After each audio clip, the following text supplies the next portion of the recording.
Welcome to the Kettle Labs How-To series. In today's tutorial, we will explore through how to run and monitor a DLT pipeline in Databricks.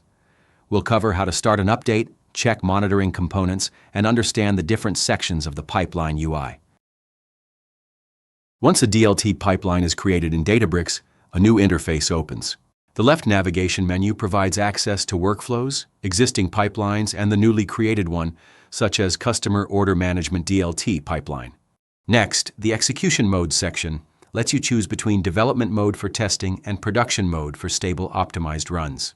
As the pipeline runs, a graph shows pipeline flow and status. The Pipeline Details panel shows the pipeline ID, pipeline type, like ETL, the source code path, and the user running the pipeline. The monitoring sections include the event log, which tracks all logs related to the pipeline run.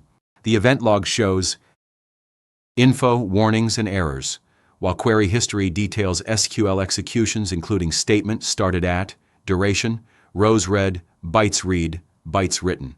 To begin the update process using the configured settings and source code, click the Start button at the top right corner of the UI to run the pipeline. Once the update starts, Databricks Creating Update waits for resources, initializes the environment, sets up tables, bronze, silver, gold, renders a graph showing data flow. The event log shows real-time updates and query history gives performance details. After setup, especially setting up tables, a DAG is generated showing the complete pipeline running execution. It shows the reading of order and customer datasets, followed by a join operation using a view.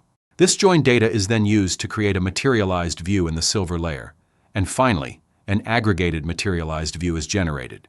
Next, go to the Compute section, open Job Compute, and stop the cluster to free resources. A success email will confirm completion.